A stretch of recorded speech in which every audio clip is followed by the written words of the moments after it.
Welcome back to Hold the Phone, your one-stop shop for Call Me Mother recap content. My name's Jack, and this week we're talking drag defenders, we're talking social media. I really love this episode. I think everything that makes this show great was present in this episode, and it just got me excited again. We've seen a lot of mentorship on the show, but I think this episode in particular was giving a lot of really good advice from various people. They started out with a mini challenge, which is also my favorite mini challenge that they've done so far. They were in the mothership, and each artist got paired with another artist, and they had to switch makeup looks and do it, but without a mirror. It's just such a dumb YouTube challenge type of thing, and I just love it so much. And honestly, a couple people really ate up this challenge. I love that they're showing more of Michaela's shady side as well when she turned to Pepper and was like, that means you're not winning. That was just, I love it, I love it. Special mention on that. That's code for you're not winning. Then they learn about the main challenge of the week where they design a look based off of a drag defender, which is like a superhero. And then from there, designers take that look and then they have to sell the look on the runway while the other people in their house perform with them. I think this is a really great concept because it gets the whole house together, and the House of Glass, who is down a member compared to the other two groups, they can still really sell it in this challenge, and it's not like they're at a disadvantage. As for the runway, they're tackling social media monsters. Some people did more social media while other people did more monster, but overall, I think this is the strongest runway we've seen as a group so far. Everyone did so good, and narrowing it down to just the top 5, it was pretty hard. Before we get into the top 5 runways, I want to briefly go over what I thought made this episode so great. The mentorship side of Call Me Mother is what keeps me invested because I love seeing drag performers learn and be able to grow from that. And this week, each of the mothers brought in a guest to give the performers more advice. Peppermint brought in John Cameron Mitchell, Crystal brought in Jake Cheers, and Barbada brought in Ginger Minge. It's really great seeing all of these guests bring in a very different perspective and a lot of different advice to these performers. It was very diverse advice, and sometimes it could be a little niche, but even then, I feel like any of the performers can learn from these guests. Moving on to the top 5 runways, at number 5, I have Jessie. Jessie has been one of the most consistent people on the runways so far, and this is just another great look.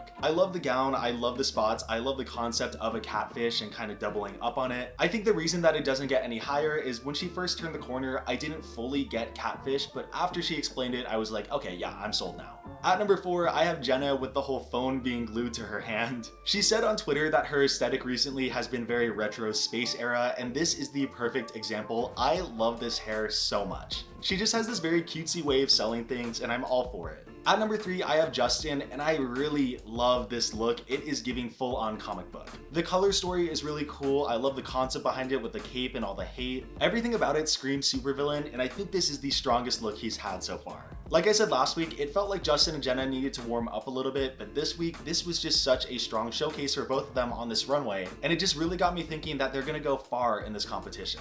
At number 2, I have Pepper. I am literally sitting in front of a ring light right now, and it is blinding, so I know this concept very well. The way Pepper sells these runways each week, I just eat it up. I love the way she was holding out her hand and gripping through the ring light. I love this type of fabric. I just love all the details. One of my favorites that she's had so far. At number 1, I have Michaela's runway. It was just so crazy. I'm so happy that she stepped out of her comfort zone and went a lot more crazy and a lot more monster. Her teeth were ridiculous, and at first I was like, how is this really social media and monster? But then you look at the armor plate and it's like, wow, okay, this is intricate and this looks expensive. The attention to detail, the presentation, the way she stepped out of her comfort zone, it was all just hitting in the exact way that it needed to hit.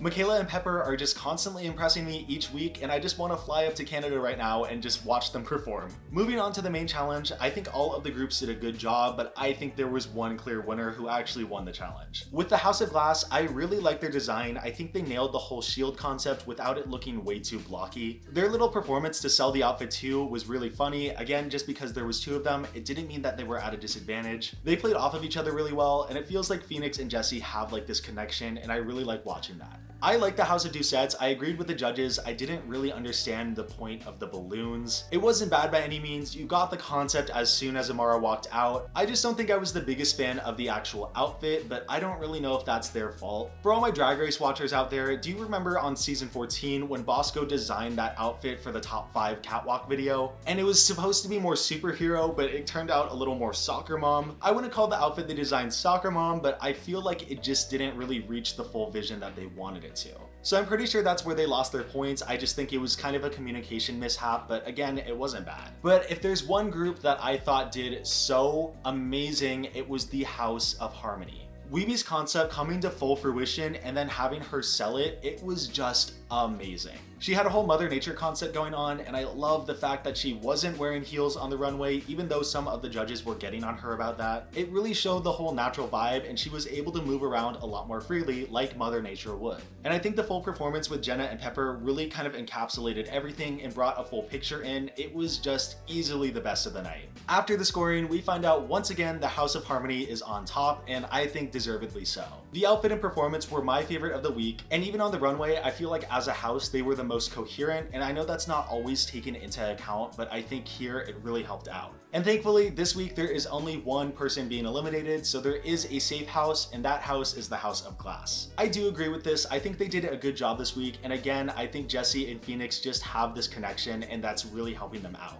But unfortunately, that means the House of Doucette has to say goodbye to a member. I think I do agree with their bottom placement. Once again, I don't think they did bad, but comparing it to the other groups, I think their concept was just the weakest. This is gonna be a very tough decision because I like all three of these queens. It sounds like I'm the one eliminating. I'm not eliminating them. This is gonna be a very tough decision for Peppermint to make because all three of these queens are insanely talented, and who does she go with? Unfortunately, and so sadly, Amara was sent home. I read the spoilers on Twitter before I watched the episode, and I was shocked to see Amara go. I really love Justin, and Michaela is obviously one of my all-time favorites, but I thought that Amara was going to be a shoo-in for the final. She has been so great to watch over the course of this season, and I think this was her weakest performance, but again, it wasn't bad. The way the mothers have been judging, I feel like they only judge based off of this week as opposed to like the entire competition, and I think that's what led Pepper to this decision, and that makes me a little sad. Because out of everyone there, I think Amara had some of the strongest solo performances of the competition so far. So seeing her go this early, it's heartbreaking, but it makes me realize that I've been very much enjoying these performers, so seeing them get eliminated, it means the show's working.